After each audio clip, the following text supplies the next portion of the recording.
Morning, everyone. Morning. 1 year into the Trump administration, the situation here in America is a complete and total disaster. Donald Trump and Republicans have failed the American people in every possible way. The cost of living is completely and totally out of control. Housing costs out of control, grocery costs out of control, electricity bills out of control, healthcare costs out of control, child care costs out of control. America is way too expensive, and Donald Trump and the Republican Party has done nothing about it. Under Republican policies, costs haven't gone down in America, costs have gone up, including for reasons that relate directly to Trump's tariffs, which have increased costs by thousands of dollars per year on everyday Americans. We have a broken healthcare system and a Republican healthcare crisis. Republicans have enacted the largest cut to Medicaid in American history. Hospitals, nursing homes, and community-based health clinics have closed because of toxic Republican policies in the one big ugly bill. And Republicans in the Senate refuse to extend the Affordable Care Act tax credits, which is going to skyrocket health care costs for tens of millions of Americans who will be unable to afford to go see a doctor when they need one. Donald Trump and Republicans promised to cut costs in America. Instead, the Republican Department of Homeland Security is cutting down American lives in cold blood. It's completely and totally unacceptable. Taxpayer dollars should be used to make life more affordable for the American people, not brutalize everyday Americans or kill American citizens. But that's exactly what's happening right now in the United States of America, which is why dramatic change is needed with the Department of Homeland Security before any appropriations bill related to ICE or CBP proceeds. That's the Democratic position, because that's the position of the American people. Questions? Good morning, thank you.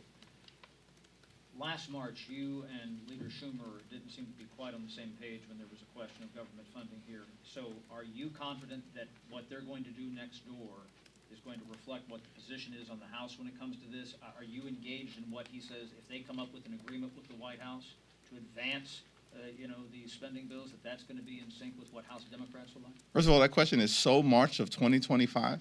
Like all the things, hold on. You asked the question, I provide the answers. All of the things that have transpired since almost a year ago, including uniform Democratic opposition to the one big ugly bill, because we objected together, House and Senate Democrats, every single one of us, to the fact that Republicans cut more than $1 trillion from Medicaid. They enacted the largest cut to nutritional assistance in American history by ripping away food literally from the mouths of children, seniors, and hungry veterans. And they did all of that so they could enact massive tax breaks for their billionaire donors, and in the same ugly bill,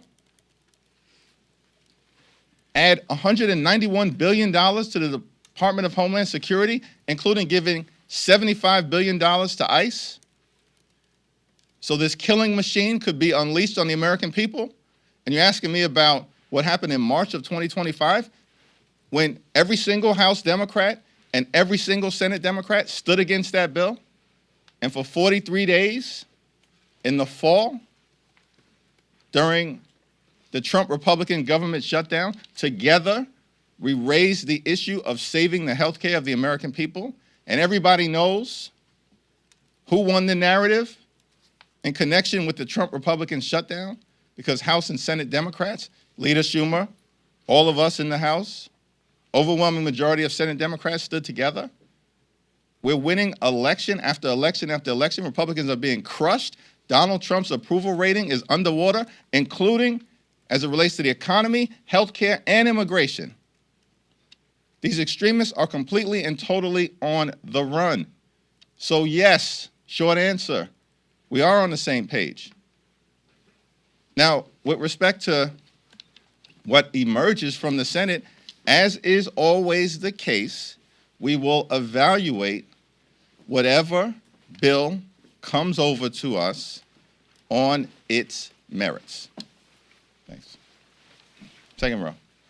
You've said that you are going to commence impeachment proceedings against Kristi Noem if she's not fired. At what point do you say, okay, she's not being fired, we're commencing these proceedings? And have you had any conversations with Republicans that you think will rally with that effort?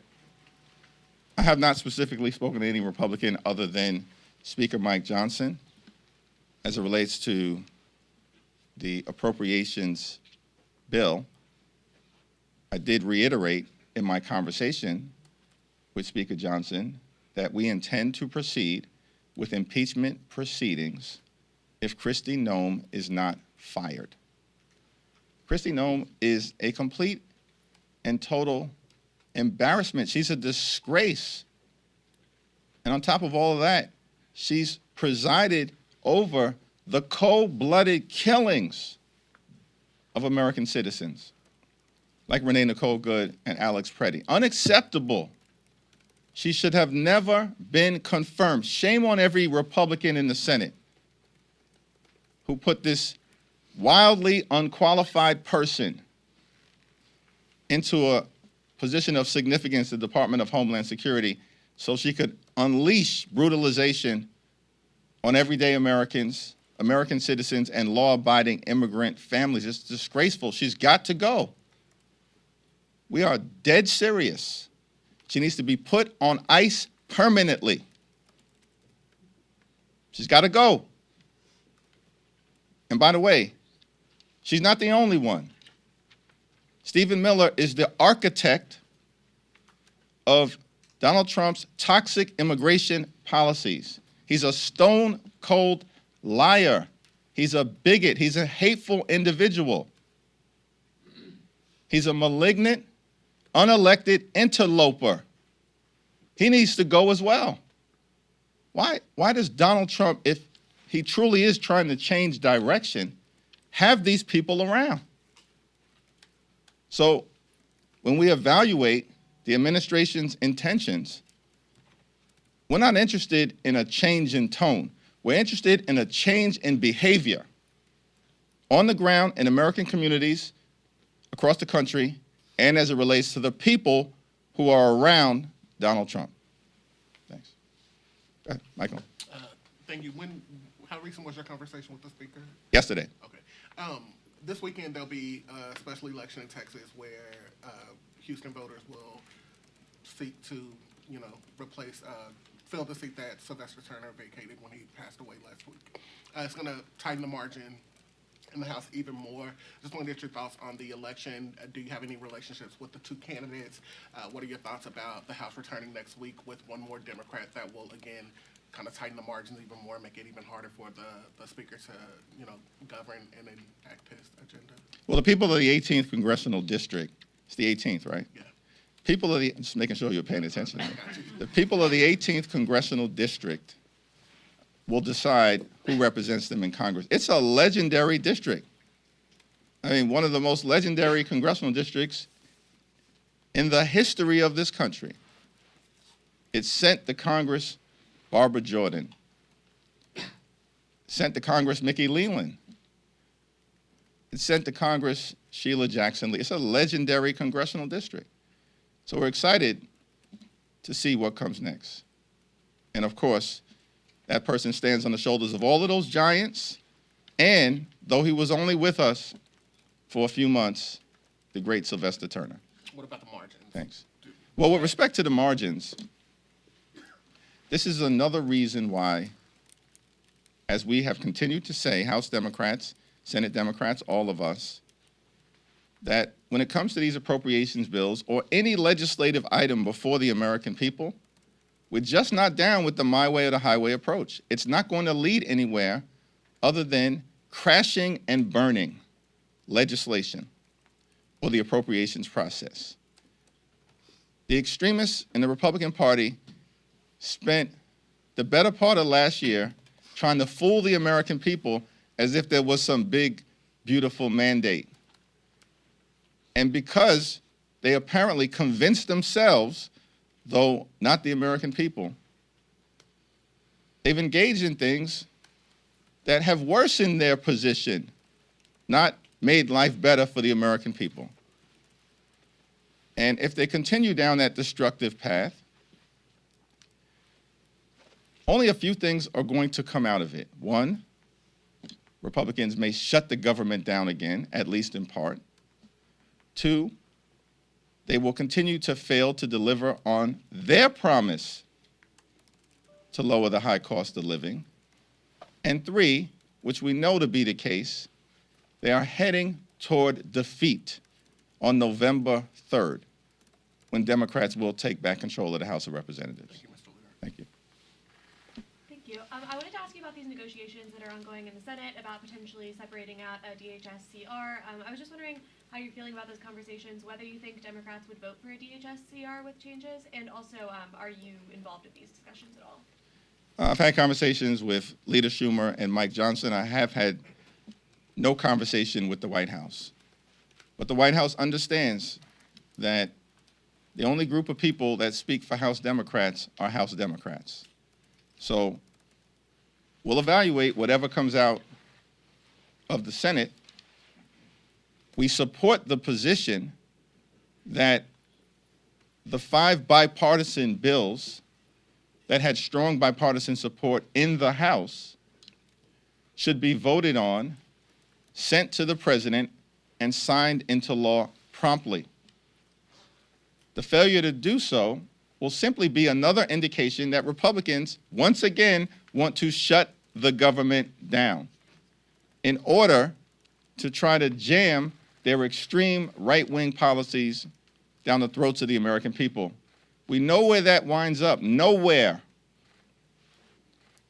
And at the end of the day, many Republicans, just like it was the case related to extending the Affordable Care Act tax credits, which happened in the House of Representatives, despite months of them saying, my way or the highway, the same outcome is going to result this time around, because the American people know that dramatic, bold, transformative changes to the way in which the Department of Homeland Security conducts itself need to happen, and it needs to happen now.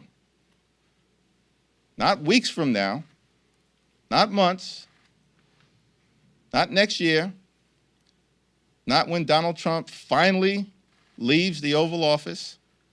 It needs to happen now. So we'll evaluate whatever is sent to us, and if we're on a path toward dramatic, immediate, transformative change, then I'm sure that will be a part of what heavily, weighs into our discussion. Mr. Leader, thank you.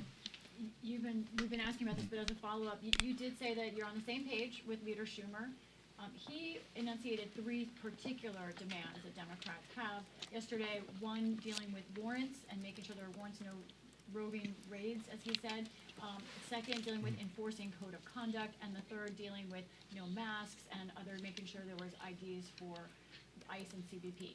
Are those your same 3 demands? Those are 3 broad categories as I have assessed them.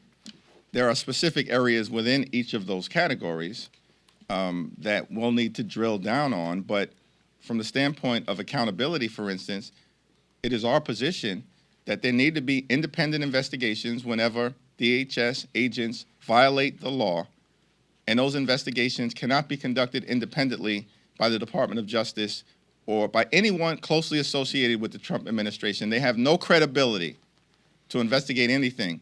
These extremists lied after 2 Americans were killed in cold blood, called them domestic terrorists, Stephen Miller said that Alex Preddy was a would-be assassin. Even the NRA is up in arms as it relates to the malignant lies being told by this administration. So from an accountability standpoint, if someone breaks the law, this is a pretty simple, non-controversial American principle. They should be investigated and prosecuted criminally. The administration is incapable of doing that. And so, state and local law enforcement should explicitly have the authority to investigate crimes that are committed by DHS agents in their state and local jurisdictions. We also are strongly of the view that masks are completely and totally unacceptable. It's incredible to me that Republicans passed legislation, their signature bill, the thing that they're proudest of, the one big ugly bill, largest cut to Medicaid in American history, ripped food out of the mouths of hungry children, seniors, and veterans. And why did they do that? In part, so they can give ICE more money than they've ever been given before and unleash thousands of masked agents who are brutalizing and killing American citizens. This is the Republican priority. It's unbelievable. And so there's a clear contrast between who they are, what they represent, who we are, what we represent. And part of the problem with the masks is that it connects directly to the lack of accountability. And if you have these masked individuals engaging in thuggery directed at law-abiding immigrant families and American citizens, it reinforces for them that they can behave with impunity. They were directed apparently to do this by Donald Trump and Kristi Noem and Stephen Miller. So that clearly has to change. And when it comes to American citizens, like, we should have an explicit prohibition that DHS cannot detain or deport American citizens, period, full stop. The American people support it. The American people also support enforcement of the Fourth Amendment. These extremists seem to believe that the Fourth Amendment prohibition on unreasonable searches and seizures, they should read it. They claim to be fans of the Constitution. These extremists seem to believe that the Fourth Amendment does not apply to DHS enforcement activity. They've lost their minds, and the American people know it.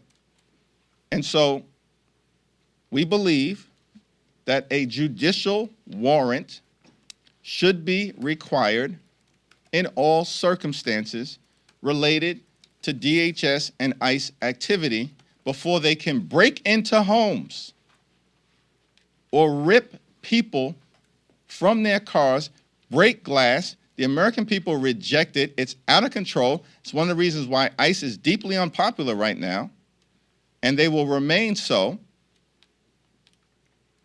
So yes, we need judicial warrants as well. And all of those items we interpret as within the broad categories that Leader Schumer has set forth. Would you like the ban on deportation of American citizens as part of this? I think that, in what country are we living in if it's controversial to prohibit a ban on American citizens? That shouldn't even be a discussion. Is that a yes? Of course it's a yes. In what country are we living in where ICE and DHS have free rein to detain and deport American citizens? That's inconsistent with the Constitution. And so, if the extremists don't get it, it should be made explicit. Thanks. Bovino has left Minnesota. Noem is scaling back operations in Maine. Tom Homan is taking a more active role. Tom Homan was appointed by Obama. Do you see this as an improvement to the situation? Not necessarily. remains to be seen. Thanks.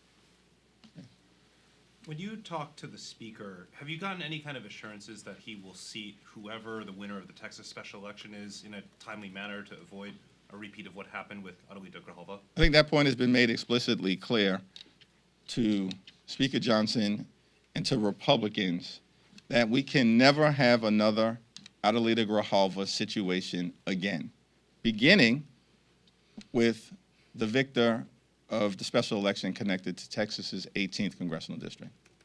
Thanks. Sir, there is concerns from some among your party that a CR would allow ICE to continue operating the way that it's been operating. I wonder whether you share those concerns and how you plan to address them, if that is the path that Senate Democrats take. We haven't evaluated any agreement that comes together because there's no agreement that has come together yet. But dramatic changes need to occur as it relates to the way in which DHS agents generally and ICE specifically have been conducting themselves. Taxpayer dollars should not be used to brutalize American citizens, to kill the American people, or to violently target law-abiding immigrant families. And so any agreement that comes together in the Senate will have to evaluate in its totality, including as it relates to if there is to be a continuing resolution, it cannot be endless and it cannot be long. And that's the most that I'll say about it right now. Thanks. Are you planning to co-sponsor Robin Kelly's articles of impeachment against Kristi Noem? I think House Democratic leaders have made clear our position. The statement speaks for itself. If Kristi Noem is not fired immediately, impeachment proceedings will commence.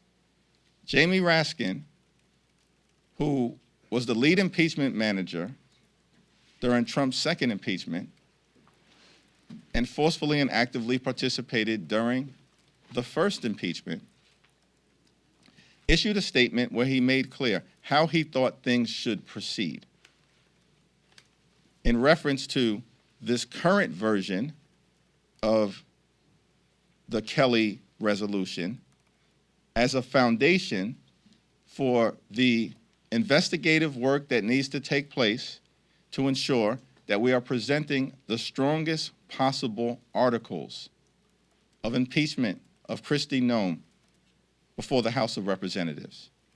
We don't want a show vote. We want a successful vote. In the same way that we've had with respect to the release of the Epstein files, in the same way that House Democrats secured as it related to overturning Trump's toxic executive order that ripped away collective bargaining rights from more than 1 million hardworking federal employees, where 20 Republicans joined us, and we want a successful vote in the same way that 17 Republicans joined all 213 Democrats, despite all the cynicism and skepticism coming out of this town that House Democrats were overreaching in our demand that we're going to extend the Affordable Care Act tax credits, and we're going to do it on our terms. So we know how to move Republicans over to our position. Why? Because we're on the side of the American people. And when it comes to the possible impeachment related to Kristi Noem, it's our intention to do the same thing. Thank you, everyone.